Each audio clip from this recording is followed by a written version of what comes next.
Bonjour les chercheurs et chercheuses de vérité, aujourd'hui, plongé dans l'un des plus grands mystères du XXIe siècle, je parle bien évidemment de la vérité derrière Solène Rémy-Tayeb.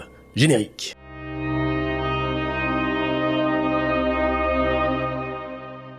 Vous ne le savez probablement pas, parce qu'il nous cache des choses. mais un terrible secret entoure Solène Rémy-Tayeb.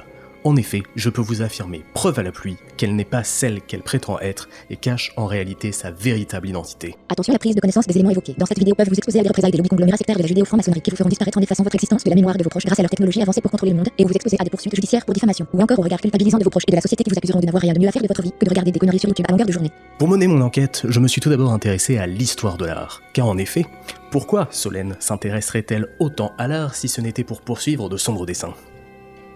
Sombres desseins. Sombre. Dessin.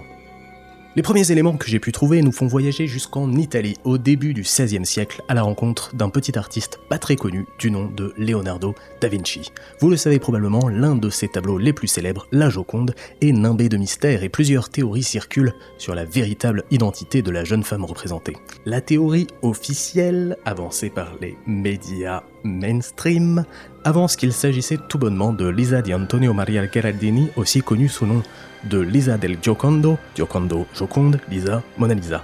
Mona Lisa, la Joconde, l'affaire est dans la boîte. Mais que nenni !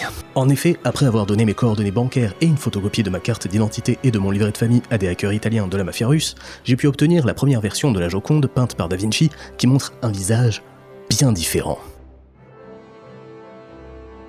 Vous la reconnaissez ? Eh oui, Solène Rémy-Tayeb est la Joconde originale. Et d'ailleurs, quand on y réfléchit, c'est évident, Mona Lisa est presque quasiment un anagramme de Solène. Quand on enlève les lettres correspondantes, qu'est-ce qu'il nous reste ? M-A-I-A. Maya, soit le deuxième prénom de la sœur aînée de Solène, et deuxième prénom égale 2, comme les deux E restants, dans Solène. E comme enfant, deuxième enfant, Mona Lisa et Solène. Tout ça semble. Évidemment, ce ne sont pas les seuls éléments que j'ai en ma possession, mais pour la suite, cela attendra le prochain épisode.